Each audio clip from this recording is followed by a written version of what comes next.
Hindi kita pinipigilan magsaya sa buhay. Pero sana hayaan mo rin ang mga tao makapagpahinga. Hayaan mo kami matulog na matiwasay. Hindi yung 3:00 pa lang na madaling araw, nagsisisigaw ka na dyan sa kantang hindi mo naman maabot-abot. Araw-araw ko nga kumakanta, hindi mo pa maitama ang tono. Buti sana kung maganda yung boses mo para pwede kami makatulog. Kaso pati ipis dyan sa bahay nyo ayaw na makitira dahil napakapangit ng boses mo. Kasing pangit ng ugali mo. Wala kang karapatan na laitin ng talento na meron ako. Isa pa, ang videoke ginawa para kumanta. Kaya huwag ka mag-inerti dyan. Hindi ko kasalanan kung bakit hindi kayo makatulog. Basta ako, gusto ko magpakasaya. Huwag mo akong pakialaman. Hayop kang bastos na bata ka. Ang hirap pakipagtalo sa matandang makitid ang utak. Bahala ka sa buhay mo. Sige, sulitin mo na yung pagbirit mo. 10 beses mo kantahin niyang sayang na sayang dahil sa mga susunod na araw, matatahimik din niyang lalamunan mo at matatahimik din ang mga tenga namin. Paminsan-minsan, masaya talaga ang kumanta, lalo na kung mayroong handaan. Parte na ng tradisyon nating mga Pilipino ang pagkahilig sa videoke. Hindi kumpleto ang isang selebrasyon kung wala nito. Pero minsan, kahit na wala namang selebrasyon, may mga tao na ginagawa itong libangan at hilig. Na minsan, hindi na nakakatuwa dahil nakakaapekto na sa buhay ng mga kapitbahay nila.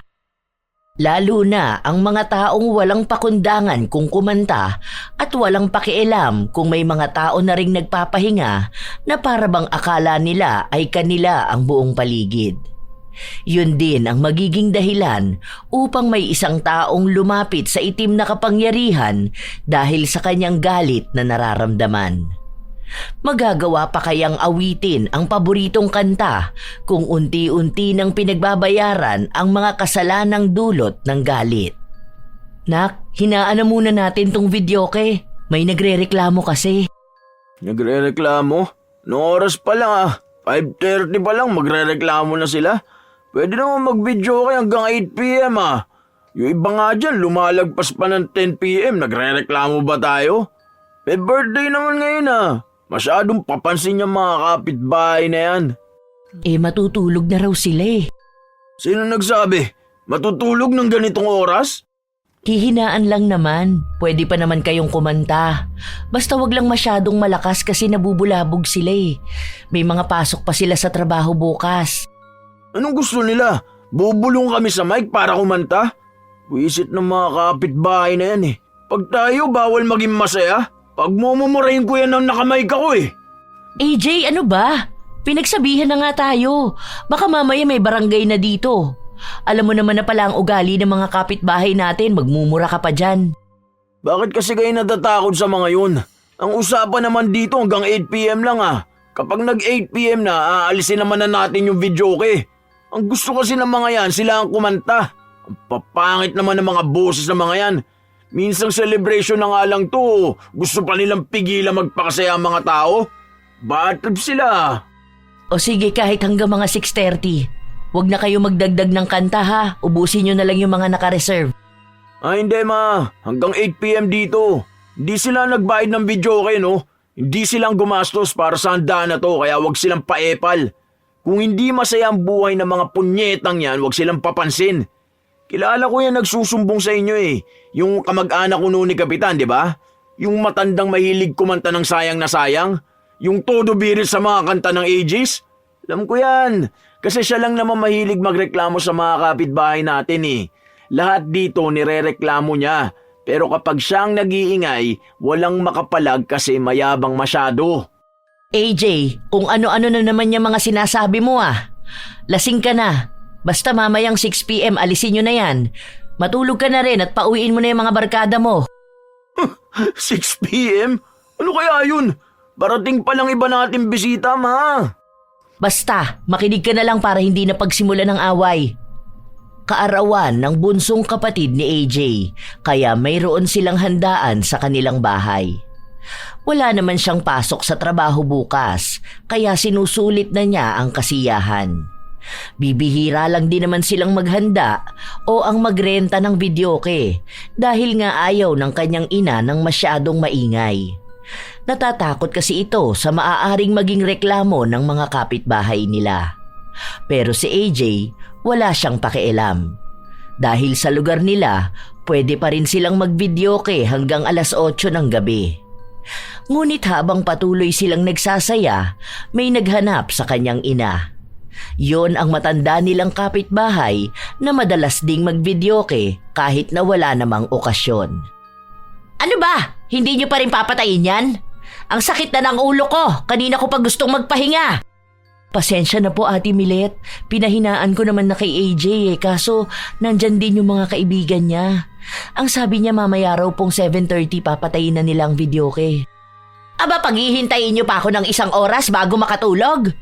Aba, magkaroon naman kayo ng konsiderasyon sa mga kapitbahay niyo, no? Baka akala niyo kayo lang ang nakatira dito at panay kayo kanta dyan. Yung iba may mga pasok pa sa trabaho bukas. Sige ate, ipapapatay ko na kay AJ. Kinausap ulit ni Monica ang kanyang anak pero ayaw pa rin ni AJ. Nagpatuloy siya sa pagkanta hanggang sa pinuntahan sila ng barangay. May mga reklamo na raw kasi dahil sa ingay nila. Doon lang natigil si AJ pero wala siyang ibang bukang bibig kundi ang pagkainis niya sa taong pilit na pinapapatay ang videoke. Para hindi na siya makagawa pa ng gulo, pinapasok na siya ng kanyang ina sa kwarto niya para matulog na. Kapag lasing kasi ang binata, hindi nito napipigilan ang kanyang sarili na magsalita. Kinabukasan, maagang nagising si AJ dahil sa ingay ng kapitbahay nila na malakas na nagbivideoke.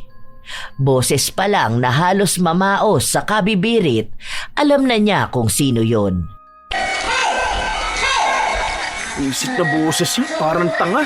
Baka birit, akala mo magaling talagang kumanta no? Sintonado na nga, mali-mali pa ang lyrics. Ay, kainis. Sakit ng ulo ko dahil sa pag-inom ko kahapon tapos ganito pa gigising sa akin. Kahit nagustuhin ng binata na bumalik sa pagkakatulog, hindi niya nagawa. Masyadong malakas ang videoke ng kapitbahay nila at nakatapat pa ang pinto ng bahay nila sa bintana niya.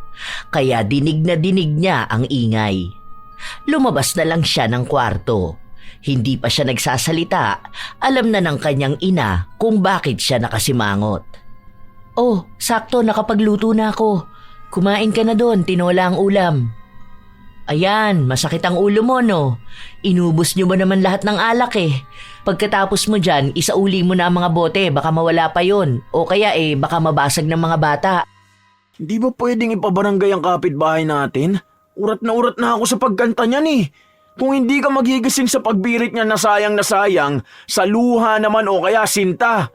Buti sana kung magandang boses niya Bubuksan ko pa yung bintana ko para palakpakan siya. Kaso hindi Kulang na lang mapatid ang litid niya sa kabibirit ng kantang hindi naman niya maabot. Maaga pa kasi, kaya hayaan mo na. Kapag gabi, doon ka magreklamo. As if namang may magrereklamo sa kanya, di ba? Kapag pinigilan mo yan sa pagkanta-kanta niya, tignan mo, ang dami na niyang parinig sa'yo.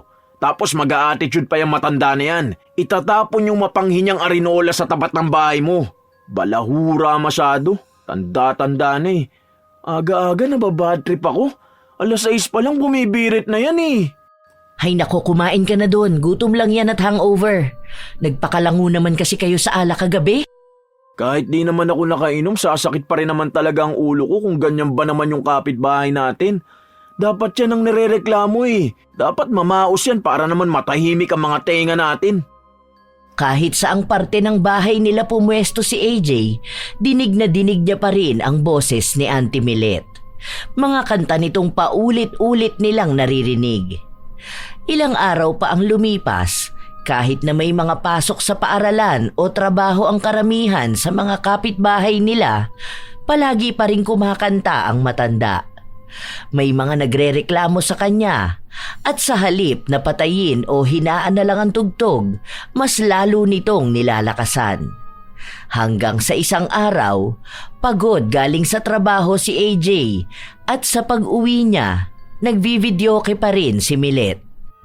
Nag-OT na ako sa work, na traffic na ako tapos maririnig ko pa ang boses niyan. Mag-12 na Di ba patitigilan ng matanda na yan? Gusto ko na magpahinga. Paano naman ako makakatulog na maayos kung maririnig ko yung boses niyan? Kinausap na namin kanina. Kaso ang sabi niya birthday daw ng apo niya kaya hayaan na lang siya. Noong nakaraan birthday ni Krishna, nagagalit siya sa akin kasi nagbibidyoke ko ng alas 7. Ano pa yan? Lagpas na yan sa oras oh. Dapat hanggang 8 PM lang yan ah. Naaawa nga ako kay Joanna, kapapanganak lang nun. Kanina narinig ko nagrereklamo na gusto nga matulog at magpahinga, kaso nahihirapan dahil ang lakas ng videoke. Ako nang kakausap sa matandang yan. Wala kasi naglalakas ng loob dito magsabi dyan eh. Wag na anak, baka mamaya mapaaway ka pa dyan. Wala akong pake. Mapapaaway talaga kung hindi yan titigil sa pagkanta niya. Kakapikon eh. Oras na ng pahinga ng mga tao oh. Kahit na anong pakiusap ni Monica sa kanyang anak, hindi pa rin ito nagpaawat. Agad na sumugod sa bahay ng kapitbahay. Ang dami pa ring bisita at halos lahat sa kanila ay may tama na ng alak. Si Milet naman, sumasayaw-sayaw pa habang kumakanta.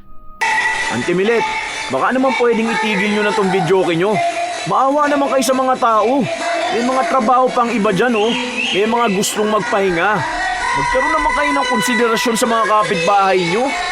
Aba, bakit po pipigilan ang kasiyahan namin, ha? Nakita mo na may birthday? Ulang pa ba yung maghapon yung pagbibidyoke? Mas nauna pa nga kayong kumanta kaysa tumunog ang alarm ko kaninang umaga eh. Umalis ako, bumibirit ka. Ngayong umuwi ako, bumibirit ka pa rin? Aba, pahingahin mo rin naman ang lalamunan mo. Pahingahin mo rin naman ang mga tenga namin. Aba, bastos kang bata ka. Naiinggit ka ba na kumakanta-kanta kami at masaya kami, ha? Bakit? Nung nakaraan naman kayo ang maingay, ah. Yun na nga eh. Kami ang maingay nung nakaraan pero wala pang 8 PM pinatigil mo na kami dahil gusto nyo na kamo magpahinga. Di nyo man lang ba naiisip na 12 AM na may mga gusto rin magpahinga? Maaga pang aalis ibang tao dito bukas oh. Konting hiya lang naman. Masaya dapat tong araw namin na to, pero sinira mo lang, lintik ka. Masyado ka naiinggit sa amin. Kasi kami, may pambili kami ng mga ganitong pang-videoke. Kahit magsumbong pa kayo sa barangay, wala namang kakampi sa inyo. Nakikiusap ako sa'yo na patahimikin mo naman yung bunganga mo sa kakakanta. Dahil nga may mga kapitbahay ka na abala. Malaki kang istorbo sa amin, alam mo ba yon? Wala kaming pakialam kung mamahalin yung videoke mo. Dahil yung boses mo parang palaka na maingay tuwing umuulan. Yabang mo dyan sa paghamo sa barangay ah. Papatayin ko tong videoke kung kailan ko gusto. Kumakanta pa kami, nagsasaya pa kami. Kung naiingayan kayo, hindi ko nakasalanan yon. Bakit kasi kayo tumira sa ganitong lugar? Ayaw nyo pala ng maingay. Sana doon kayo sa bundok tumira. Isa pa, sinasabi ko sa inyo, kapag yan hindi nyo pinatay, pasensyahan talaga tayong lahat. Pagod ako sa trabaho ko, gusto ko magpahinga. Pinagbabantaan mo ba ako, ha? Oo, dahil ang tanda mo na hindi ka pa mapakiusapan. Sinabi na nga na magpapahinga na ang mga tao, ayaw nyo pagpatayin yung lintik na videoke na yan. Ikaw ang tumira sa bundok dahil ikaw lang naman ang maingay sa awalam niya gusto na maging kapitbahay ka. Hindi ka na naawa sa mga nagtatrabaho. Tapos yung isa diyang kapitbahay natin, bagong panganak lang. Kawawa naman. Alam mo, ganda ng boses mo. Abay, bastos nga ang hayop na ito, ah. Sinisigawan mo pa ako? Wala kang galang. Muntikan pang sakta ni Milet ang binata. Inawat lang ito ng isa nitong anak. Nakiusap ulit si AJ at ang sabi ng anak ni Milet, papatayin na nila ang videoke. Kahit na ayaw pa rin ng matanda. Doon lang pumasok si AJ sa bahay nila. Bakas ang halong galit at pagod sa kanya. Sa kanila, siya lang ang may lakas ng loob gawin yon kay Milet dahil ang ilan sa mga kapitbahay nila ay nakakautang o kaya nakikikabit lang ng kuryente at tubig. Dahil doon ay pakiramdam ni Milet na kaya niyang kontrolin ang mga kapitbahay dahil lang may utang na loob sila sa kanya. Lumalapit pa rin kasi ang mga yon sa kanya. Ang pamilya lang ni AJ ang walang utang na loob sa kanya dahil kahit noon pa man, hindi humingi ng tulong sa kanya ang mga ito. Kaya hindi natatakot ang binata kung hindi man siya kakausapin ni Milet. Wisit na matanda yun. Ngayon hindi na ako makatulog dahil ginalit niya ako. Papatayin din pala nila yung videoke nila, hindi pa nila ginawa kanina. Yung mga anak niya rin hindi pagsabihan ng nanay nila eh. Ang tanda na nun oh. Bakit hindi man lang marunong mag-isip? Buisit talaga. Kumalma ka na, nak. Ito tubig. Para mamaya mabawi mo ang antok mo. Hindi ba talaga pwedeng ireklamo yan? Hindi nga ba, ang sabi niya wala naman ding ibang magrereklamo sa ginagawa niya. Kapag naman sa barangay ka nagpunta, wala naman ding mag-aasikaso sa reklamo mo. Oo, pagsasabihan siya. Pero kung araw-araw ba naman sinong hindi magsasawa? Kilala mo yan, kahit na anong sabihin mo dyan, gagawin at gagawin niya talaga ang gusto niya. Ewan ko nga rin ba bakit ayaw niyang tumigil sa pagkanta. Wala naman sanang problema kung kakanta lang siya. Pwede naman niyang gawin yun pero wag naman araw-araw. Sobrang aga pa tapos sobrang late din kung patayin niya. Parang gusto niya pa yata 24/7 siyang bibirit dyan eh. Paulit-ulit lang naman yung kanta niya. Kahit na maraming reklamo si AJ sa kapitbahay nila, wala pa rin siyang nagawa. Paulit-ulit lang ang pagvivideoke ni Milet.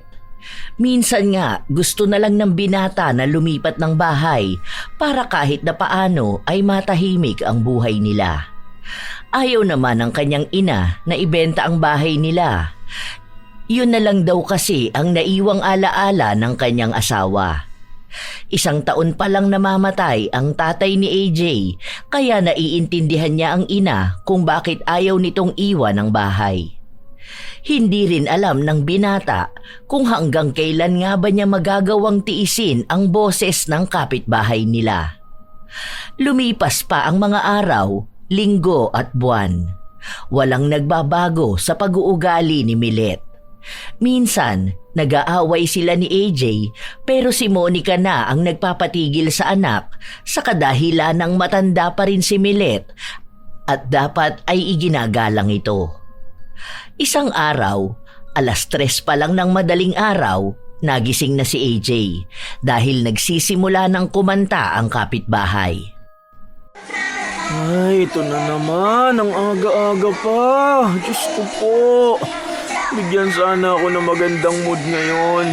Baka sa inis ko batuhin ko yung loob ng bahay nila. Ano pa ang mundo pero nambubulaw ng bisit na matandang ko. Pinilit ng binata na bawiin ang tulog niya pero hindi na niya nagawa. Balak pa naman niyang tanghali na sanang gumising dahil wala siyang trabaho. Pero kahit naman kailan hindi niya yon nagawa. Dahil palaging maaga pa lang, kumakanta na ang matanda. Dahil kulang sa tulog, inis na inis si AJ na lumabas ng kwarto niya. Gising na rin ang kanyang ina at naghahanda na ito ng kakainin nila. Batuhin ko kaya yung bubong nila. Ano na naman ba yung iniisip mo, AJ? Mamaya may masira ka pa o maling bubong ang mabato mo makaistorbo ka pa ng tao. Makaistorbo? Ano ba yung ginagawa ng matanda na yan? Hindi ba yan istorbo? Kanina pa yung 3 a.m. Ngayon na nga lang babawi ng tulog eh. Kinausap ko na yan kanina pero ang sabi niya birthday daw ng kapatid niya. Lahat naman may birthday sa kanila eh. Araw-araw may videoke, araw-araw na may birthday. Lahat yata ng birthday ng angka nila sineselebrate niya. Kahit birthday ng ipis nila sineselebrate niya para lang makakanta. Mamaya ka na lang matulog. Wala yung videoke kasi brownout mula 8:30 a.m. hanggang 6:30 p.m. Nag-post yung Zameco, may aayusin daw na poste. Brownout ang buong Subic pero hindi kasama ang pamatawan. Mas lalo namang di makakatulog niya ng init. Brownout lang makakapagpatigil sa videoke nila. Di ko alam kung matutuwa ako, maiinis eh. Wala ngang ingay, mainit naman. Walang paglagyan. Alis na lang ako mamaya. Pupunta ako kay na tita sa kaste. Ay, sakto. May pinapakuha siya sa akin. Ikaw na lang pala ang magpunta dun. Umuwi ka bago mag 6 p.m. ha. Huwag ka na masyado magpunta kung saan-saan at baka makipag-inuman ka na naman sa mga tropa mo sa balaybay. Sinasabi ko sa'yo, AJ, nakamotor ka. Makikitulog lang ako kay na tita. Kasi buti pa dun maayos mga kapitbahay kahit mga chismosa. Walang ganyang kapitbahay na tulad niya ni Auntie Milet. Bakit ba nakikiante ko sa kanya? Di ko naman yan tita. Kung tita ko yan, tinakwil ko na yan sa pamilya eh. Matapos nilang kumain, agad na ring umalis ang binata para pumunta sa bahay ng tiyahin. Nang makarating siya doon, agad siyang nakaramdam ng antok.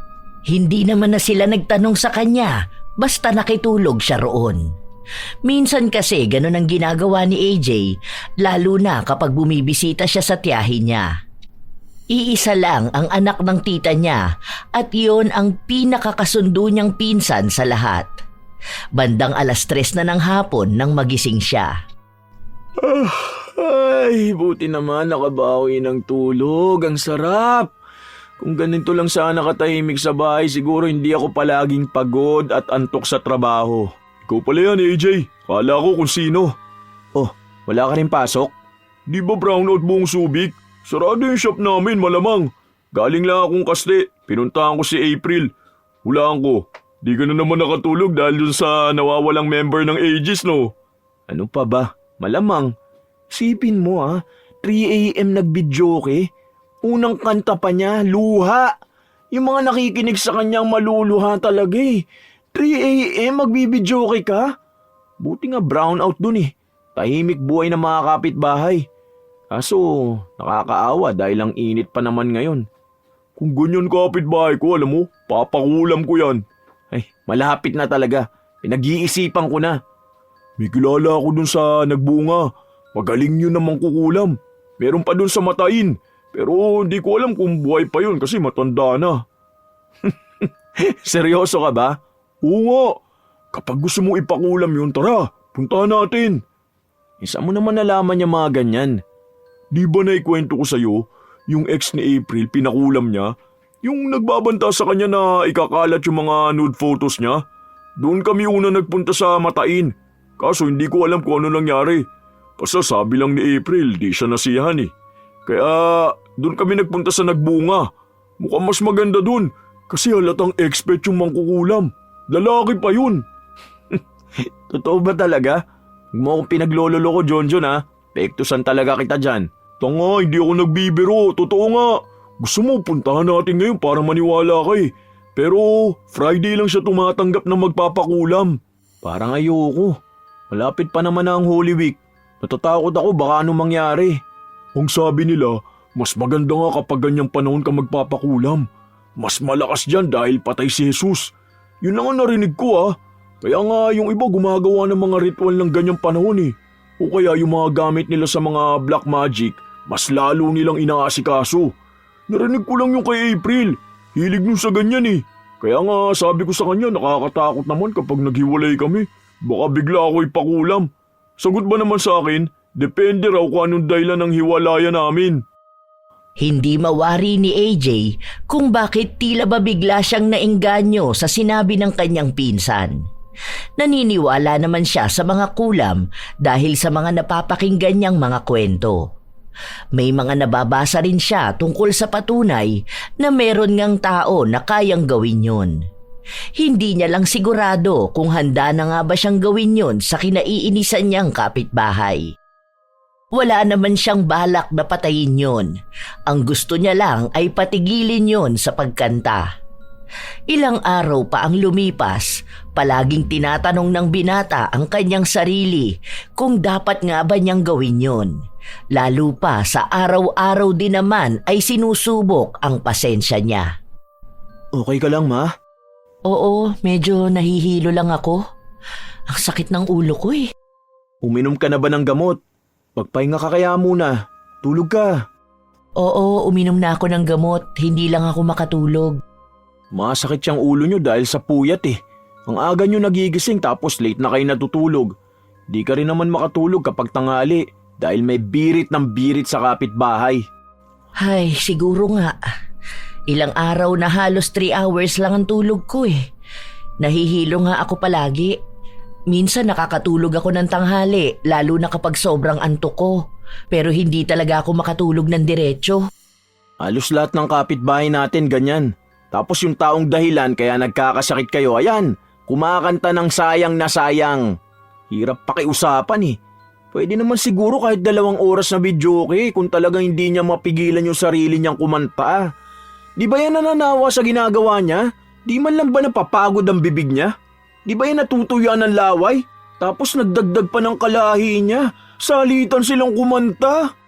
Nakisuyo na nga ako kay Auntie Milet. Dami na rin nakiusap sa kanya para sana makapagpahinga rin kami. Kaso walang epekto sa kanya eh. Ay, hindi ko alam kung ano pang pwedeng gawin.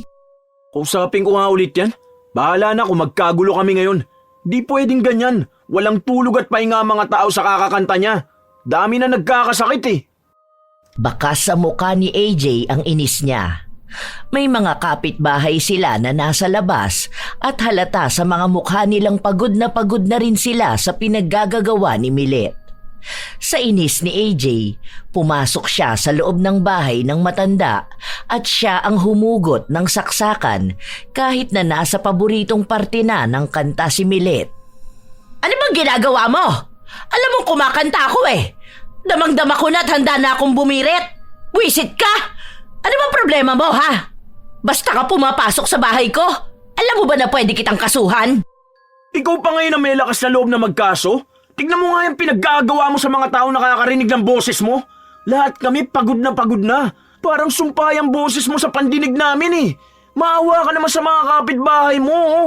Wala kaming tulog dahil dyan sa panay videoke mo. Alam mo, ikaw lang ang panay reklamo. Kinakausap ko naman sila. Pumapayag naman sila. Ang dami mo kasing arte. Hindi ko rin naman pinipilit na diyan kayo tumira, di ba? Maraming paraan para hindi kayo mainggit sa pagkanta ko. Aba, lumayas kayo sa lugar na to.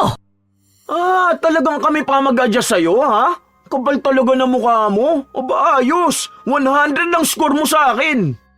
Oo, dahil ikaw lang ang maraming kuda. Hindi mo hayaan ng tao na magsaya sa buhay. Hindi kita pinipigilan magsaya sa buhay. Pero sana hayaan mo rin ang mga tao na magpahinga. Hayaan mo kami matulog na matiwasay. Hindi yung 3:00 pa lang na madaling araw, nagsisisigaw ka na dyan sa kantang hindi mo naman maabot. Araw-araw ka na nga kumakanta, hindi mo pa maitama yung tono. Buti sana kung maganda yung boses mo para pwede kami makatulog eh. Kaso pati ipis dyan sa bahay nyo ayaw na makitira dahil napakapangit ng boses mo. Kasing pangit ng ugali mo. Wala kang karapatan na laitin ng talento na meron ako. Isa pa, ang videoke ginawa para kumanta. Kaya huwag ka mag-inerti dyan. Hindi ko kasalanan kung bakit hindi kayo makatulog. Basta ako, gusto ko magpakasaya. Huwag mo akong pakialaman. Hayop kang bastos na bata ka. Ang hirap makipagtalo sa matandang makitid ang utak. Bahala ka sa buhay mo. Sige, sulitin mo na yung pagbirit mo. 10 beses mong kantahin niyang sayang na sayang. Dahil sa mga susunod na araw, matatahimik din yung lalamunan mo at matatahimik din ang mga tenga namin. Tila ba buo na sa kalooban ni AJ ang pagpapakulam kay Milet. Hindi na niya naiisip kung masama ba ang kanyang gagawin. Basta ang alam niya lang ay gusto niyang matahimik na ang buhay nila at mangyayari lang yon kapag may sakit ang matanda. Nang sumapit ang Biyernes, hindi pumasok sa trabaho ang binata. Nagpasama siya sa kanyang pinsan para magpunta sa sinasabi nitong mangkukulam. May mga tao pala talagang dinarayo siya dito kahit nanlayo, no? Ano yan, mga nagpapakulam din? Di ko alam eh. Iba-iba yata ginagawa niya. Meron din siyang gayuma. Ang sabi ni April, iba-iba naman din ang klase ng kulam. Meron daw na hindi lang din sa katawan may sakit. Pwede rin kamalasan sa negosyo, ganun ba? Kaya yan, dinarayo talaga siya rito. Magaling din daw kasi talaga yan. Ano, tara na? Sandaling nakatitig ang binata sa loob ng bahay ng mangkukulam. Hindi niya pa naman nakikita kung sino ba ang mangkukulam pero pansin niya na may 3 tao pang naghihintay sa labas. Huwag na muna pala. Saka na lang. Medyo kumalma na ako eh. Natatakot pa rin ako. Ano ba naman yan? Bakit ka naman matatakot? Hindi bang sabi mo hindi talaga mapagsabihan yung matanda? Hindi mo naman siya papatayin eh. Patatahimikin mo lang ang lalamunan sa kabibirit. Saka na lang. Tara na, uwi na tayo. Pag-iisipan ko muna maigi. Naawa rin kasi ako eh. Alam mo yun, matanda na rin kasi siya eh. Last na, kapag hindi pa rin napakiusapan, sige, papakulam ko na. Halo ang desisyon ng binata. Kapag pinakikinggan niya ang kanyang galit, ginugusto niyang gumawa ng masama sa matanda Pero kapag ang konsensya naman ang kanyang papanigan, ayaw niyang gumawa ng masama sa kanyang kapwa. Iniisip niya pa rin kasi na tao yon at mahirap naman talagang magkasakit, lalo pat matanda na rin si Milet.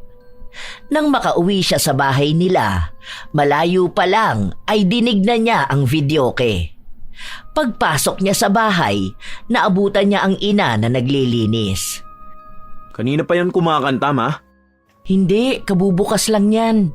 Siguro mga kalahating oras pa lang. Wow, himala ah. Isang araw di nag-videoke tapos late nagbukas ngayon. Hanggang anong oras naman kaya yan? Wala sila kahapon dyan. Nasa ospital, nanganak yung manugang niya.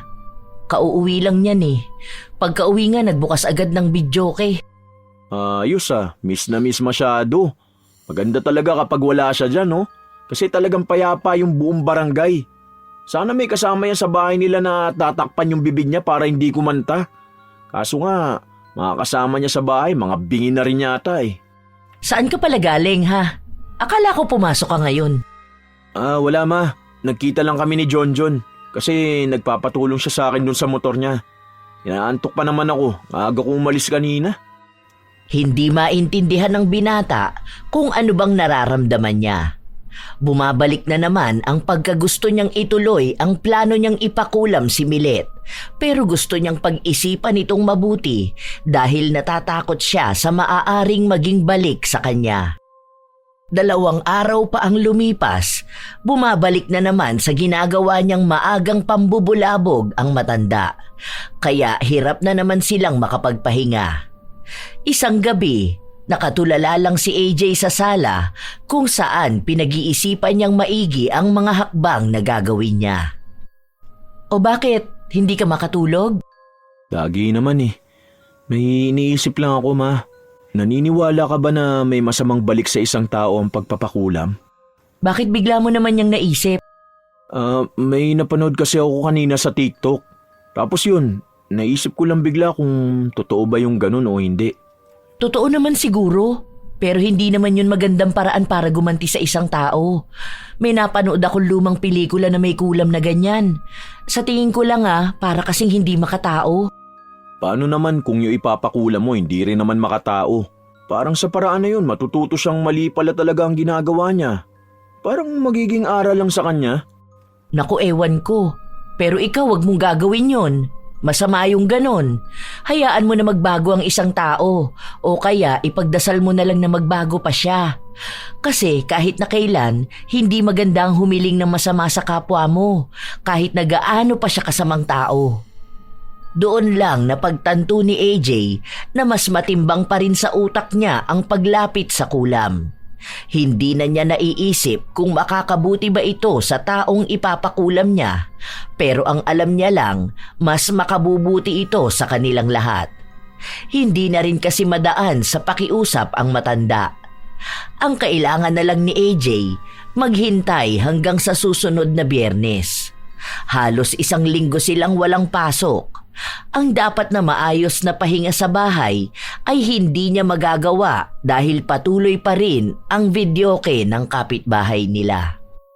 Di ba bawal magsaya o kumanta tuwing Miyerkules Santo?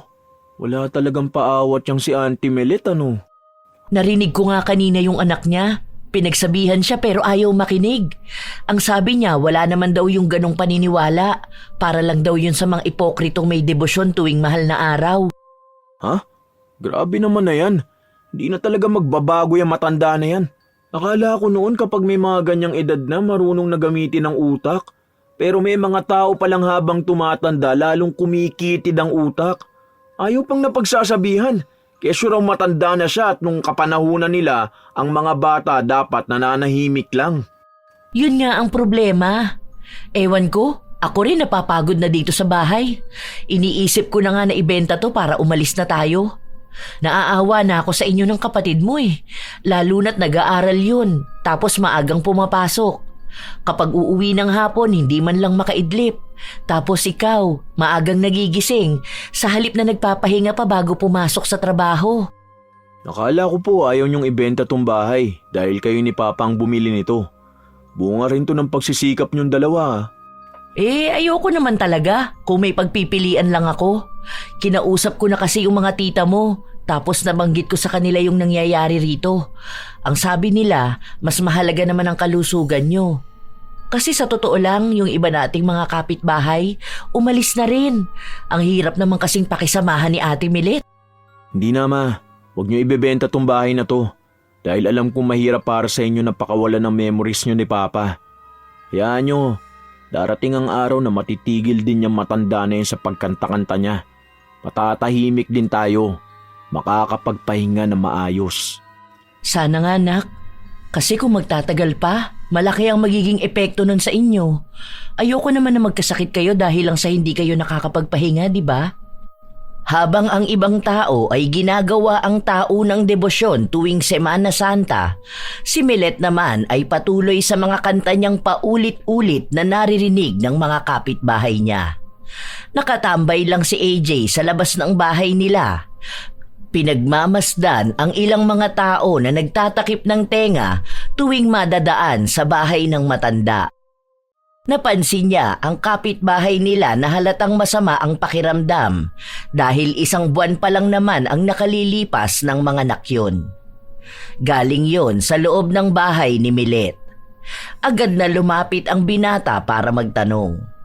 Nalaman niya na nakiusap ang babae sa matanda para pahinaan ang videoke dahil gusto niyang magpahinga. Pero sa halip daw na kausapin siya ng maayos, pinagmumura at pinagsalitaan siya ng masama ni Milet. Awang-awa naman si AJ dahil bakas sa mga mata ng babae ang pagod na nararamdaman niya.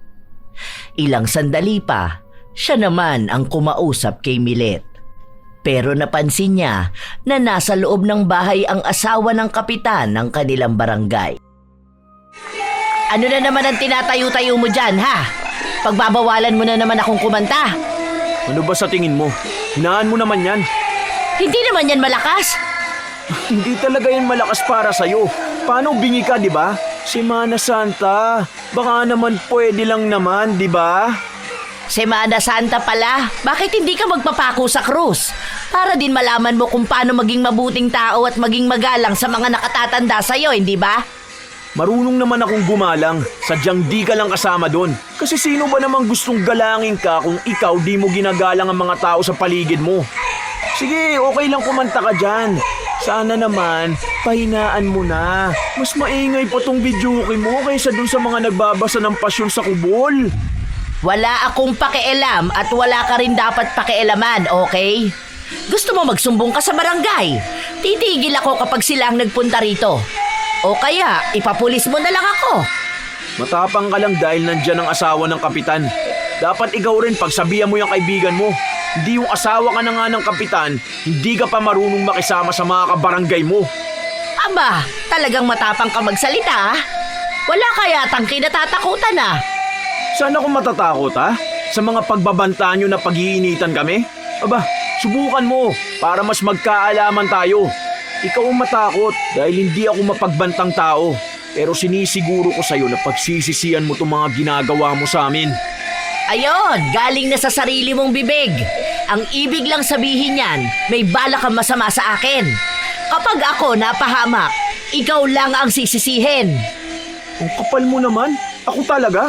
Paano kung karma na maniningil sa'yo, ha? Dahil sa kasamaan ba naman ang ugali mo? Wala, basta alam na ng lahat ng tao na kapag may nangyari sa akin, ikaw ang sisisihin. Siguro nagpaplano ka na ng masama, ano? Ganyan talaga kapag mga nag-a-addict, hindi na nakakapag-isip ng tama. Ewan ko na lang, basta karma na lang ang bahala sa'yo. So rin, baka hindi ka na makakanta pa. Sana nga, para naman di na kami araw-araw naghihirap. Alam mo, ikaw matanda ka na eh. Malapit ka nang mamatay.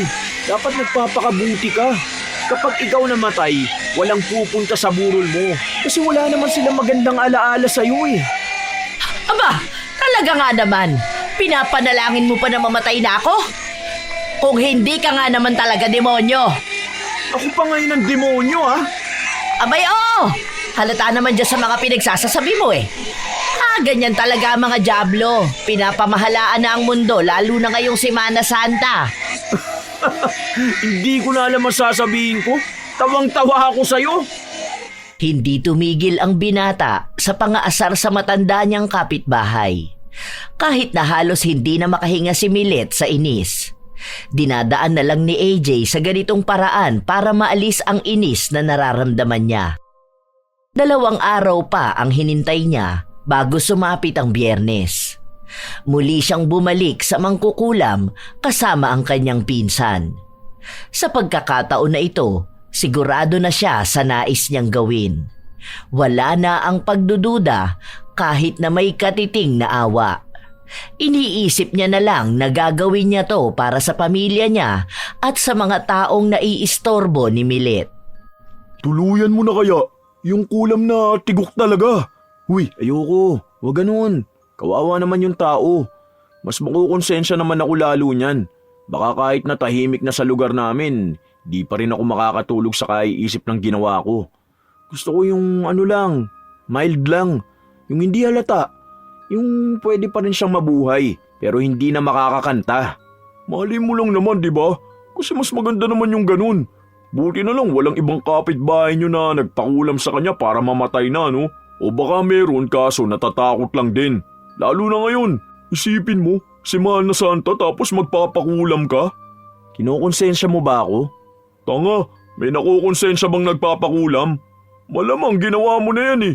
Baka mauulit pa yan sa iba mo makakaaway. Ganun daw ang ginagawa ng iba. Kaya parang nagpapasakop na talaga sila sa kadiliman. Ayoko namang umabot pa sa ganung punto, no?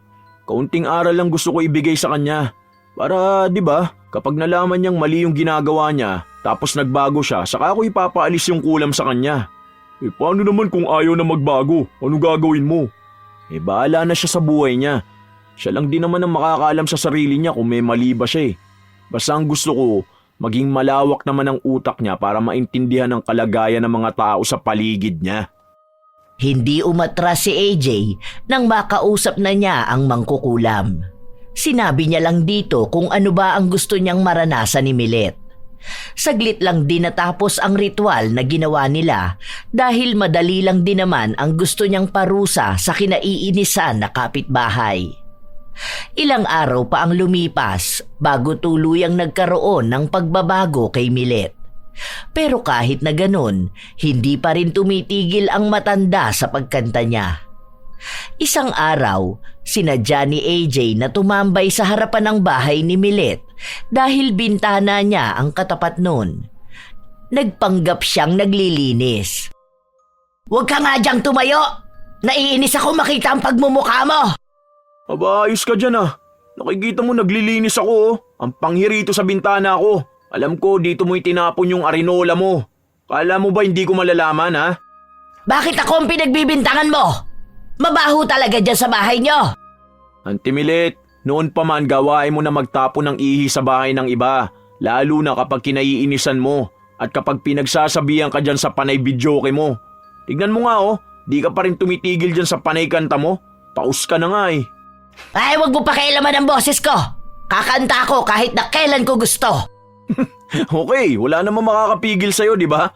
Sinasabi ko lang kasi maawa ka na sa sarili mo. Wala na nga lumalabas sa boses mo eh. "Panira ka na naman ang araw! Lumayas ka nga rito!" Hinayaan na lang ng binata si Milet na magdadaldal. Natutuwa siya dahil halos wala ng boses na lumalabas sa kanya pero patuloy niya pa ring inaabot ang tono ng kanta. Hanggang sa tuluyan na rin siyang huminto sa pagbividyoke dahil sa panay ang pag-ubo niya. Halos 3 araw na silang tahimik dahil hindi na nga kumakanta si Milet. Sa wakas, nakatulog din na maayos. Ang sarap! Parang ang tagal kong hindi ito naranasan ah. Ganito kapayapa ang buhay namin kapag hindi kami nagigising sa pagbirit ni Auntie Milet eh. Sana ganito na lang palagi. Ganado ang binata. Ang ganda ng gising niya. Hindi yun katulad noon na palaging masama ang timpla niya dahil sa pagkagising niyang wala sa oras, dahil sa lakas ng pagkanta ni Milet. Wala siyang pasok kaya tanghali na rin siyang nakabangon. Habang kumakain siya mag-isa sa kusina, dumating ang kanyang ina. Marami itong daladalang luya. Oh, bakit ano yan ma? Ang dami mo naman yatang biniling luya. Ah, hindi ito sa atin. Nakikisuyo si Badiday kung pwede akong gumawa nung iniinom para sa ubo. Yung pinitpit na luya tapos lalagyan ng honey at kalamansi. Para naman saan? Para kay Auntie Milet. Kasi namamaga yata ang lalamunan. Hindi naman siya inuubo pero masakit daw ang lalamunan niya. Ah, ganun? Baka kasi kamo sa kakabirit niya yan. Dapat sinabi mo ma, kaya namamaga ang lalamunan niya kasi naman di siya tumitigil sa pagbibidyoke niya. Deserve ka mo. Ikaw AJ ha, hindi nakakatuwa ang mga ganyang biro mo. Kawawa na nga ang matanda, hirap na ring magsalita. Kaya pala ilang araw na siyang hindi kumakanta kasi may sakit pala. Hirap na nga rin siyang lumunok dahil kapag may sumasayad sa lalamunan niya, nananakit talaga. Sinubukan nilang painumin ng gamot kaso walang nangyayari. Sabihin niyo po pahingayin niya lang muna ang lalamunan niya para mapahinga rin ang mga utak natin. Tignan niyo, di ba nakakatulog tayo na maayos? Kahit tanungin niyo mga kapitbahay natin, paniguradong natutuwa sila dahil nakakatulog na rin sila ng maayos. Kahit pa, nakakaawa pa rin siya. O sige, aayusin ko na muna to para pag uwi nila galing sa ospital mapainom na to sa kanya. Hinayaan lang ng binata ang kanyang ina na gawin ang herbal na iinumin ni Milet. Sa mga oras na yon, wala pang pakialam si AJ sa kalagayan ng matanda. Sinusulit niya pa ang katahimikan ng kanilang lugar. Wala pa rin siyang plano na alisin ang kulam dahil hindi niya pa naman sigurado kung may natutunan na ba si Milet sa nangyayari sa kanya. Hindi pa naman din sila nakakapag-usap at iniisip niya rin na baka kapag naging maayos na ulit ang kalagayan ng matanda, hindi na naman ito titigil sa panayang pagkanta. Nang sumapit ang hapon, nasa bahay lang si AJ. Noon kasi ay hindi siya makatambay sa kanilang bahay ng ganong oras dahil sa walang tigil na pagkanta ni Milet. Ilang sandali pa, tinawag siya ng kanyang ina para utusan na siya na ang magdala ng ginawa niyang herbal at ibigay sa matandang kapitbahay. Hindi naman din tumanggi si AJ dahil gusto niya ring makibalita sa ginawa niyang pagpapakulam kay Milet. Tao po, Auntie Milet! Tao po! Ano na naman bang ginagawa mo rito sa bahay? Sungit mo naman, pinapabigay lang to ni Mama. Pinagawa raw ni Ate Badiday. Ano naman yan? Luya daw na may honey at kalamansi. Para daw iinumin mo. Kapag daw lumamig yan, painitin nyo na lang. Mas maganda yan, humahagod sa lalamunan. Ayoko niyan. Bakit mo ako paiinumin yan ha? Ikaw na nga lang tutulungan, ayaw mo pa? Para yan sa lalamunan mo. Tignan mo, paus ka na. Pampaganda rin yan ng boses. Malay mo kapag lagi ka umiinom niyan tapos gumaling ka na, bigla rin gumanda ang boses mo. Para sana hindi nakakairita kapag kakanta ka. Ini-insulto mo ba ako, bata? Oh, wala akong ginagawa ha. Pinapabigay nga to eh. Ilalapag ko na lang to rito. Oo, bakit mo naman tinapon? Alam mo bang pinaghirapan pa ni Mama dikdigin niyang luya para lang makagawa ng ganyan? Hindi ko kailangan yan. Ayoko ng mga ganyang herbal na yan. Nagpunta na ako sa doktor at may iba na akong iniinom na gamot. Sama talaga ng ugali mo no. Kaya nagkakaganyan ka eh. Nakakarma ka ng malala. Huwag na talaga sanang maalis yung pagkapaus mo para hindi ka na makabulabog ng mga tao. Hintayin mong gumaling ako. Tingnan mo sa bintana mo mismo itatapat ko ang speaker. Isa pa, hindi naman ako ang humingi ng tulong sa mama mo. Mamaya may lason pa yung ibinibigay niyo sa akin. Malamang alam ko na galit kayo sa akin kaya hindi malabo na gawin niyo ngayon. Diyan pa lang sa kasamaan ng ugali, alam na alam ko na talaga na hindi ka gagawa ng mabuti. Aba, talagang hindi nga ako gagawa ng mabuti. Sa totoo lang, alam mo ba na sobrang saya kung nakikita kang nahihirapan ng ganyan? Yung hindi ka na makapagsalita na maayos? Kasi alam ko na matatahimik ang buhay namin. Yung hindi ka nagagaling at hindi ka na makakakanta ulit. Hindi mo ba napapansin? Ang ganda ng araw ng mga tao simula nung mamaos ka kasi tahimik na ang mga tenga namin. Inis na inis si Milet Kaya sa halip na tahimik ang gabi nila, nagpatugtog ulit ito at walang pakialam kahit na sumasakit ang kanyang lalamunan sa patuloy na pagkanta. Umabot hanggang 2:00 ng madaling araw ang pagkanta ni Milet, hanggang sa may narinig silang bumato sa bubong nito. 3 beses yun, kaya galit na galit ang matanda na sumugod sa bahay ni na AJ. Ang binata ang pinagbibintangan niyang gumawa nun. Bakit ko naman babatuhin ang bubong nyo, ha? Pwede naman batuhin ko yung loob mismo ng bahay nyo. Paano kasing walang babato dyan sa inyo? Anong oras na ba? Sa tingin mo ba matutuwa mga kapitbahay na may kumakanta ng 2:00 ng madaling araw, ha? Tapos garalgal pa yung boses mo? Nakakainis, sa totoo lang. Mas malala pang pakinggan ang boses mo ngayon kesa nung hindi ka na mamaos. Namamagana nga yung lalamunan mo, wala ka bang ibang ginawa kundi ang bumirit? Dahil alam ko na ikaw lang ang kayang gumawa nun. Walang iya ka. Paano ko natamaan kami sa loob, ha? May pampagamot ka ba sa amin?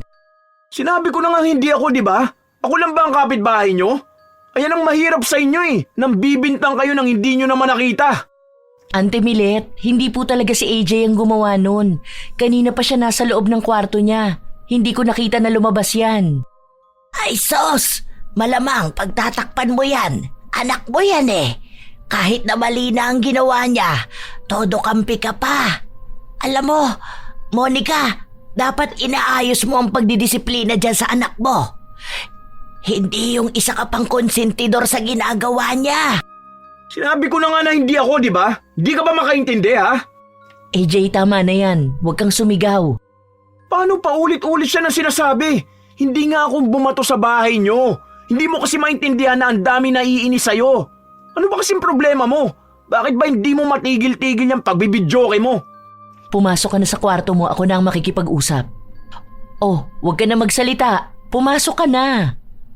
Ang dami pa sanang nais na sabihin ng binata pero hindi na niya tinuloy dahil sa sinunod niya na ang utos ng kanyang ina. Padabog niya ring isinarado ang pinto. Ilang sandali pa, may dumating na barangay sa kanilang bahay. Kinausap na lang ito ni Monica. Todo rin ang paghingi niya ng tawad sa matanda kahit na hindi naman talaga si AJ ang bumato sa bubong nila. Kinabukasan, maaga na namang nagpatugtog si Milet. Hindi na siya gaanong makapagsalita kaya hindi na siya kumakanta. Ang ginagawa na lang niya ay nagpapatugtog ng malakas. Visit talaga. Bakit ba hindi pa manahimik ang matanda na yan? Nakakainis na. Mukhang kulang pa nangyayaring pagpapakulam ko sa kanya. Makabalik nga sa mangkukulam. At gusto ko yung mas malala pa. Grabing ugali yan. Hindi mapabago ng kulam. Inis na umalis ng bahay ang binata. Tinanong pa siya ng kanyang ina kung saan siya pupunta pero hindi niya ito sinagot. Nang matapos niyang kausapin ang mangkukulam, sa bahay naman ng kanyang tiyahin siya nagtungo. Ang balak niya sanang puntahan ay ang pinsan niya pero nasa trabaho ito kaya doon na siya nagpunta. Ayoko pang umuwi. Napipikon ako sa matandang yun eh. Di ko alam kung may matututunan pa ba sa buhay yun. Mas lalo siyang nangiinis eh. Sabi ko naman sa'yo, tuluyan mo na buhay niyan eh. May nalalaman ka pa diyang naaawa ka sa kanya. Nakakaawa naman kasi talaga sa totoo lang. Pero hindi ko ba alam kung bakit hindi yung matuto sa nangyayaring pahirap sa kanya. Partida ha, namamagana talaga ang lalamunan niya. Madalas ko pang naririnig na matigas ang ubo niya. Kahit naman anong gawin niyang punta sa doktor, di naman siya gagaling eh. Sa halip na maging mabuting tao na lang siya, ayun, mas lalong lumala. Grabe naman ang stress mo dyan. Ano namang pinagawa mo sa mangkukulam? Ayan ang sinasabi ko sa iyo eh.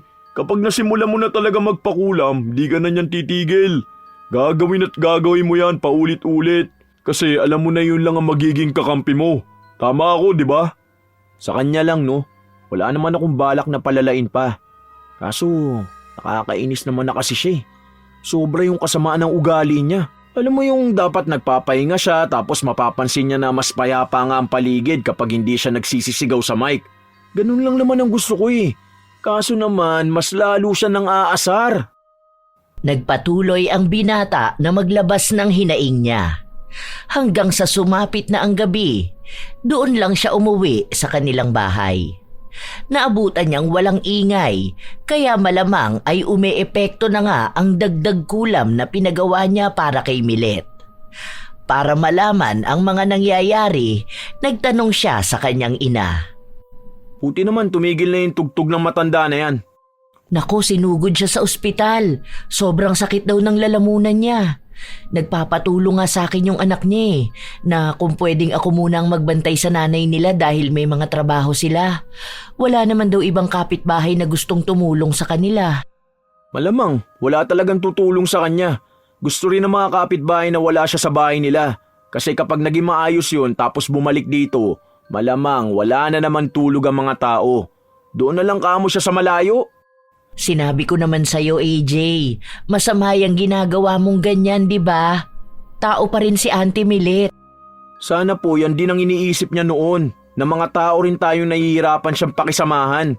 Hindi porket mas matanda na siya, dapat siya na ang inuunawa. Ang hirap din naman sa mga ganyang edad, akala nila sila na ang tama, dahil lang sa pinagbigyan sila ng iba. Dapat lang na ipaalam sa kanila kung ano man ang mga maling nagagawa nila. Ano po, alangan naman nasasamahan niyo nga siya dun. Dapat hayaan niyo siya para malaman niyang marami talaga naiinis sa kanya kasi nga masama naman talagang ugali niya. Mas maganda nga po yun na mag-isa lang siya dun eh. Huwag na kayong pumunta. Hindi naman pwede kasi naaawa naman talaga ako sa kanya. Hinihintay lang talaga kita rito para magbantay sa bahay. Huwag kang aalis ha, baka maiwan ang kapatid mo rito mag-isa. Bukas pa ako uuwi. May iniluto na akong pagkain dyan. Kahit napigilan ng binata ang kanyang ina, hindi pa rin ito nagpaawat na puntahan si Milet sa ospital. Sa katunayan ay ipinagluto pa ito ni Monica. Nang makarating ang ginang sa ospital, saktong paalis na rin ang anak ni Milet na siyang nakisuyo sa kanya para magkaroon ng bantay ang ina. Anong ginagawa mo rito? Ikaw ang pinakiusapan ng anak ko? Dapat hindi ka na nag-abala pa. Diba? Lahat naman kayo galit sa akin. Hindi ko kailangan ng taong mapagpanggap. Hindi ako galit, naiinis lang. Isa ka rin ba sa masaya na nagkakaganito ako? Narinig ko ang usapan ng kapitbahay natin. Pinagtatawanan nila ako. At hinihiling na wag na sana akong makauwi para matahimik na ang buhay nila. Ano? Alam ko naman na ganun din ang hiling mo sa akin, di ba? Hindi ako humihiling ng masama sa kapwa ko. Isa pa, naiintindihan ko rin naman ng mga kapitbahay natin kung bakit ba nila nasabi yun. Kasi naman, Auntie Milet, alam mo rin naman sa sarili mo na mali yung ginagawa mong pagbibidyoke kahit na madaling araw. Tapos, ang malala pa nun, hindi ka tumitigil. Araw-araw mo talagang ginagawa. Masama bang maging masaya? Hindi naman po masama maging masaya. Pero kung yung saya naman na ginagawa mo nagiging malaking abala sa mga tao sa paligid mo, yun naman po ang mali. Naalala ko, ang daming nagkakasakit sa amin dahil wala kaming pahinga. Hindi naman namin sinabi na huwag kang kumanta. Pero sana, yun namang may konsiderasyon ka sa ibang tao. Hindi na nga ako makakanta ngayon. Alam ko na masaya na kayong lahat. Umalis ka na rito, iwan mo na ako. Ayoko nang kasama. Hindi kita pwedeng iwan. Nangako ako sa anak mo na babantayan kita. Ano bang kailangan mo sa akin at nagbabait-baitan ka dyan, ha? Hindi mo na kailangan gawin yan dahil wala naman akong pakialam sa inyong lahat. Doon ka na lang sa mga kapitbahay natin makisama. Ako ang gawin yung topic sa mga tsismisan nyo. Yun lang naman ang kaya nyong gawin, di ba? Huwag ka na nga masyado magsalita, Auntie Milet. Baka kasi magasgas pa ang lalamunan mo. Ay, oo nga pala, may dala na rin akong herbal na gamot. Mas maganda tong inumin kasi makakatulong to para sa lalamunan mo. Kahit na ilang beses pang ipagtabuyan ng matanda si Monica, hindi pa rin ito umaalis. Umabot ng halos 1 linggo sa ospital si Milet, pero wala pa ring nakikitang pagbabago sa kanyang sakit. Hanggang sa umuwi na rin siya sa kanilang bahay. Kapansin-pansin na malaki ang ibinagsak ng kanyang katawan dahil nahihirapan siyang kumain. Hindi niya kinakaya ang sakit kapag may sasayad na kahit na ano sa lalamunan niya. Nakakapagsalita pa rin naman siya, pero hindi na ganon kadalas. Mag-isa lang siya sa bahay. Ang anak niya na kasama niyang nakatira ay nasa trabaho palagi. Walang ibang pwedeng magbantay sa kanya dahil kailangang maghanap buhay ng mga yon. Wala na ring mga kaibigan na dumadalaw sa kanya. Kahit ang mga kapitbahay nila, walang pakialam sa kung anuman ang kanyang kalagayan. Nakakalungkot mang isipin, kailangan niyang mapag-isa sa bahay. Tanging si Monica lang ang paminsan-minsang tumitingin sa kanya kahit na pinipigilan din ito ng anak na tulungan siya. Nak, pakisuyo naman muna ako kay Auntie Milet. Bigay mo tong dinikdik na luyang gawa ko. Sabihin mo inumin na niya to. Bakit ba ang bait mo dun, ma? Tignan mo nga yung mga kapitbahay natin, walang pakialam sa kanya. Dapat ganun na lang ang gawin nyo para mas daman niya na kapag masamang tao, walang tutulong kapag nangangailangan. Ay, ibigay mo na to. Ang dami mo pang sinasabi dyan. Alam mong inuutusan kita. Ano ba naman yan? Alam nyo naman na kapag nakita ko nun, magagalit na naman yun eh. Ang init pa naman ang ulo nun palagi kapag nakikita ko. Basta sundin mo na lang ang utos ko. Sabihin mo sa kanya magluluto ako ng lugaw para makakain na siya. Mamaya kamo ako pupunta doon sa bahay nila. Ayusin mo ang pakikipag-usap mo, AJ, at alam ko na pabalagbag ka na namang magsasalita. Ako pa ngayon ang masama ah. Sinunod ng binata ang utos sa kanya ng ina. Pagpasok niya sa loob ng bahay ni Milet, nakita niya itong nakaupo sa sofa habang nagbubuklat ng songbook. Sa ngayon, hindi pa ulit nagbubukas ng video kay si Milet, pero meron sa kapitbahay nila ang kumakanta. May pagdiriwang kasi sila. Kaarawan ng isa sa mga anak ng kanilang kapitbahay. Wala namang problema si AJ kung maririnig man niyang may kumakanta na ibang tao dahil hindi naman yun katulad noon kay Milet na araw-araw bumibirit. Oh, bigay ni mama. Inumin mo raw. Huwag mo na yung hawakan. Ano, kakanta ka na naman? Ano bang pakialam mo, ha? Hanggat nakakapagsalita ako, kakanta ako. Bakit ba panay ka kasi kanta? Ano bang meron dyan, ha? Basta, wala ka ng pakialam doon. Sabi pala ni mama na nagluto siya ng lugaw. Pero mamaya pa yon para makakain ka na. Ano nangyari? Masakit talaga lalamunan mo, ganon? Tapos kahit na anong gawin mo, hindi nawawala? Ang weird, no? May ganun pala talaga? Bakit ba ang dami mong tanong? Pwede bang manahimik ka muna, ha? Nakikita mong may ginagawa ako, diba? Saka umalis ka na rito. Ngayon mo pagbawalan niyang kumakanta na yan. Hindi ako makatulog sa ingay nila. Di ka makatulog ang aga pa lang naman. Pagtatanghalian pa nga lang oh. Panigurado naman ako na kagigising mo lang. Eh bakit pag ako ang kumakanta? Panay ka reklamo, ha? Alam nyo, Auntie Milet, hindi naman kami magre-reklamo sa'yo kung alam mo lang din naman ang ginagawa mo. Alam mo ba na araw-araw kang kumakanta, ha? Mula 3:00 na madaling araw, nakabukas na yung videoke mo hanggang sa gabi. Kulang na nga lang, di ka na rin matulog eh. Magkakakanta ka na lang ng 24 hours. Eh kasi nga, masaya lang ako at ang ganda kaya ng mic ko. Maganda nga mic mo, pangit naman ang boses mo. Kailan mo ba marirealize na mali naman talagang ginagawa mo, ha? Ayan na nga oh, may nangyayari na nga masama sa'yo. Iba kahit na nga mga kapitbahay natin ayaw sa'yo. Kasi nga, ikaw ang isa sa dahilan kaya sila nahihirapan. Kung alam mo lang ang pakiramdam na walang maayos na tulog. Alam ko naman ang pakiramdam. Oh, alam mo naman pala eh. Bakit hindi ka tumitigil dyan sa pagkanta mo, ha?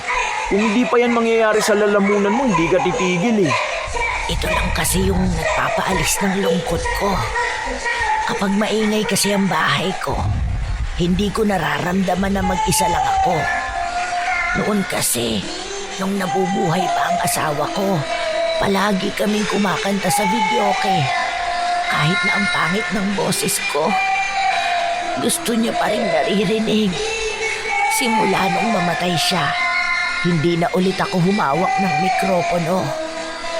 Nung makahawak naman ako, ayoko nang bitawan kasi pakiramdam ko pagkasama pa rin kami. Hindi nakapagsalita ang binata.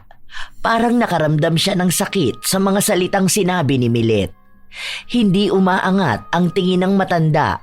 Nasa songbook pa rin ang mga mata niya. Nililipat niya yon na para bang pumipili siya ng mga susunod na kakantahin niya. Pero tama ka nga. Tama nga kayo. Sa sobrang pagsasaya ko sa buhay, nakalimutan kong may ibang tao pala akong naaagrabyado. Minsan nandito naman ang mga anak ko. May nakakasama ako, pero ayoko pa rin bitawan ng pagkanta kasi alam ko aalis din naman sila. Tapos maiiwan ako mag-isa sa bahay. Hindi ko lang talaga tinatanggap na mali ako. Masyado ako naging matapang at mayabang na kahit anong sumbong sa barangay, walang nakakapagpatigil sa akin. Ibig bang sabihin, tinatanggap mo na sa sarili mo na mali ka? Oo, nito ko lang din napagtanto. Nakakainis nga talaga ang ginagawa ko. Tulad niyan, inis na inis ako sa ingay nila kahit minsan lang naman nilang ginagawa yan. Ano pa kaya ako na palagi kong ginagawa? Wala akong pinipiling oras at araw.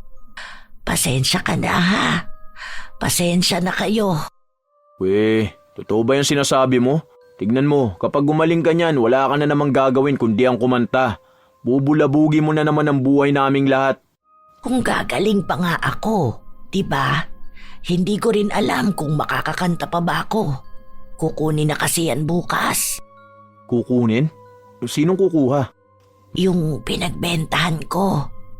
Kailangan namin ng pera. Malaki masyado ang nagastos ko nung nasa ospital ako. Kaya tinitingnan ko tong songbook. Mamimiss ko kasi to eh. Kahit na di naman ako tumitingin dito. Kasi sa ulado ko naman na yung number na itatype sa video, okay? Bakit kailangan mo pa yung ibenta? Wala na ba kayong pera? Hindi ka ba nakikinig? Malaki nga nagagastos namin, di ba? Umalis ka na nga rito. Iniinis mo lang ako. Bakit ka nagagalit? Nagtatanong lang naman ako ah. Huwag mo na ibenta yan, sayang naman yan eh. Regalo pa yata sa'yo yan ng asawa mo. Ay, wag mo nga akong pakialaman. Wala ka namang maitutulong sa akin. Kailangan ko ng pera para dito sa sakit ko. Basta, huwag mo ibebenta yan ha. Pero ipangako mo na lang din sa akin na hindi ka na araw-araw mambubulabog ng mga tao. Dahil lang sa naiisipan mong kumanta. Malay mo, gumaling ka na, di ba? Inumin mo na lang yung bigay ni mama. Kasi yan talaga magandang magpagaling ng lalamunan. Sa susunod kasi, huwag mong abusuin yung lalamunan mo. Matanda ka pa naman ah, tapos kanta ka ng kanta dyan. Sa totoo lang, ramdam ng binata ang lungkot sa mga mata ni Milet. Ngayon niya lang ito nakitang ganon. Hindi naman kasi sila madalas nag-uusap dahil palaging nagagalit si AJ kapag kumakanta ang matanda.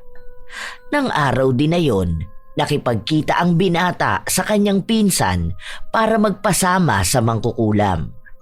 Gusto na niyang bawiin ang kulam na bigay niya rito, pero sinabi lang sa kanya ng mangkukulam na hindi niya ginagawa ang ganong bagay. Magiging malaki raw kasi ang epekto sa kanya kung babawiin niya yon. Ano, saan na tayo lalapit? Bakit kasi kailangan mo pang bawiin? Pinagawa mo na. Alam mo, ikaw minsan hindi ko maintindihan kung ano bang ugali meron kay. Minsan kinukonsensya mo ko, minsan naman sinusulsulan mo ko. Ano ba talaga ha? Di ko rin alam eh. Ano nga? Tawagan mo si April, tanungin mo saan tayo pwedeng lumapit. Awang-awa na ako dun sa matanda. Kung nakikita mo lang yung itsura niya sa totoo lang, ang payat na niya tapos madalas na lang siyang tulala mag-isa dun sa bahay nila. Maawa ka rin naman huy. Ikaw naman talaga nag-udyok sa akin magpakulam eh. Hoy! Ano, ako pa kukonsensyahin mo ngayon ha? Di naman kita pinilit no? Oo na nga. Ito na, kakareply niya lang sa akin. Meron daw albularyo pero sa Olongapo pa. Saan daw banda? Tara na, pumunta na tayo. Ikaw na lang, hanapin mo na lang to. Alam mo na may trabaho ko eh. Umalis lang ako sa shop dahil nagpapasama ka sa akin. Bibigay ko sa iyo address. Sa Old Cabalan to. Kaya mo na yan mag-isa, matanda ka na eh. Hindi na nga sumama pa si Jonjon sa kanyang pinsan. Mag-isa na lang na nagpunta ang binata dahil siya rin naman talaga ang may gustong gawin yon. Sa katunayan, kaya gusto niya ring alisin ang kulam kay Milet Gabi-gabi rin siyang binabagabag ng ginawa niya. Paminsan pa ay napapanaginipan niya ito, kaya hindi rin siya matahimik. Gusto na niyang tapusin ang anumang nagpapahirap sa kanyang utak. Natagpuan ng binata ang bahay ng sinasabing albularyo. Nakausap niya ito. May ginawang ritual at ibinigay sa kanya ang isang maliit na bote na nanggaling sa tubig na ginamit ng albularyo para sa ritual niya. Ang sabi sa kanya, ipatak niya ang tubig na yon sa inumin o pagkain ni Milet. 7 araw na sunod-sunod niyang gagawin yon para tuluyang gumaling ang matanda. Ginawa naman yon ni AJ, lalo pat ang kanyang ina rin ang sumusuporta sa matanda. Lalo na at araw-araw din itong gumagawa ng herbal na inumin para sa lalamunan nito. Walang ibang pinagsabihan si AJ ng ginawa niya. Tanging si Jonjon lang ang nakakaalam ng sikreto na yon. Hanggang sa sumapit ang 7 araw, kapansin-pansin na may pagbabago na sa nangyayari sa lalamunan ni Milet. Nakakatuwa naman, okay na ulit ang pananalita ko, ano? Pwede ka nang kumanta ng sayang na sayang. Wag na, ayoko na. At baka tuluyan na akong hindi makapagsalita. Ang ganda nung bigay ng mama mo ah. Totoo palang nakakagaling ng lalamunan yung luya na yon kahit na ang pangit ng lasa. Di ba ang galing ni Mama? Ngayon na nakakapagsalita ka na ulit, dapat sundin mo ang pangako mo na hindi ka naman bubulabog ng mga tao ah. Kapag feeling mo nalulungkot ka sa bahay nyo dahil mag-isa ka, maglalabas ka o kaya pwede ka naman magpatugtog. Pero wag naman yung madaling araw tapos naka full volume pa. Oo, tama ka nga dyan. Ngayon ko lang din talaga napagtanto na maling-mali talaga yung ginawa kong pambubulabog sa inyong lahat. Kaya pasensya na talaga sa inyong lahat ha. Nagpaka-feeling may concert ang lola nyo kahit hindi naman maabot ang pagbirit. Humingi ng tawad si Milet sa mga kapitbahay niya dahil sa mga nagawa niya noon. Ipinangako rin niya na magiging mabait na siya. Nang makita ito ni AJ, nasiyahan din siya dahil naging maayos na si Milet at tumatanggap na rin siya ng pagkakamali niya. Noong una, inaantabayanan pa ng binata kung uulitin ba ni Milet ang ginagawa niya noon. Pero halos 1 taon na ang nakalipas, hindi na nag-iingay si Milet. Minsang nagpapatugtog siya pero halos dinig lang yon kapag nasa tapat ng pinto ng bahay nito. Maayos na ang tulog ni AJ at ng mga tao sa paligid nila. Wala na ang tugtog tuwing 3:00 ng madaling araw. Aaminin ni AJ na minsan parang kulang ang araw niya kung hindi siya magigising sa ingay ng boses ni Milet. Naging malapit na rin silang dalawa at minsan sa bahay nila nagtatambay ang matanda. Dati-rate ay magkaaway sina AJ at Milet pero nang maging maayos na ang matanda, para na ring apo nito si AJ. Ilang linggo pa ang lumipas, sumapit ang kaarawan ni AJ. May handaan sila sa bahay nila at meron ding videoke. Masaya ang lahat at naroon din si Milet, nakikisaya sa kanila na noon ay hindi niya ginagawa. Oh, kanino na tong susunod na kanta? Sayang na sayang. Malamang kanino pa nga ba yan? Eh di sa song diva ng barangay, si Auntie Milet. Hoy, hindi ako nagpalagay ng kanta dyan ah. Baka kapag kumanta ako biglang mag-alisa ng mga bisita mo. Sige lang, kanta lang kayo dyan. Ay hindi pwede yun. Hindi buo ang birthday ko kung hindi ko maririnig ang pakulot-kulot at paabot na birit ng kantang to. Sige na ante, iyong mikropono. Ilaban mo yan na parang pangtawag ng tanggalan. Tanghalan. Nagtawanan ang lahat dahil sa sinabi ni AJ. Nakaramdam din ng pagkakampante ang matanda.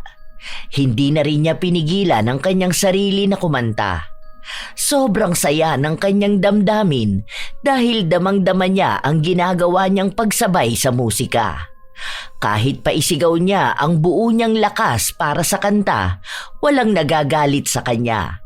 Sa halip ay naghihiyawan ang mga tao at nagpapalakpakan. Dahil doon, unti-unting naramdaman ni Milet ang tunay na saya. Hindi niya maipaliwanag dahil ang alam niya lang ay ang gaan sa pakiramdam. Sa buong araw na yon, naging malaya ang matanda para muling kumanta. Natatakot na kasi siya na baka maulit na naman ang pamamaga ng kanyang lalamunan, pero sinigurado sa kanya ni AJ na hindi na yon mangyayari. Yun na rin ang naging simbolo ng pagbabago ng matanda. Minsan, nagvi-videoke pa rin siya sa kanyang bahay, lalo na kapag gusto niyang maalala ang ginagawa nila ng kanyang asawa, pero sinisigurado niya na walang ibang taong maaagrabyado. Sinisigurado niya rin na walang ibang mabubulabog dahil lang sa nais niyang maging masaya. Natuto na siyang makisama sa iba. Tunay na hindi naman talaga masama ang paminsan-minsang maging masaya. Lalo na at ang pagkanta ay isa rin sa magagandang paraan para damahin ang magandang damdamin. Dahil alam natin na sa maraming pagkakataon, ang musika ay nagsisilbing gamot sa kahit anong pinagdaraanan ng puso't isipan. Pero ang kasiyahan din na yon ay kailangang may paggalang sa ibang tao. Matutong makiramdam at magkaroon ng konsiderasyon sa iba. Huwag ugaliing magvideoke nang hindi naman din naaayon sa oras, lalo pa at may mga tao ring kinakailangan ng pahinga. Tandaan na hindi masama ang pagkanta, basta't laging tatandaan na ang kasiyahan na ito ay may kasamang malasakit sa kapwa.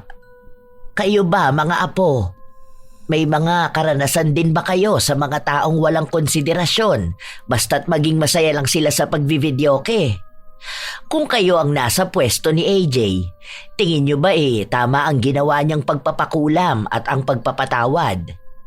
Ibahagi nyo naman ang inyong karanasang kapareho ng ating kwento ngayon dahil nais ng inyong lola na marinig ang inyong opinyon ukol sa ating bagong kwento.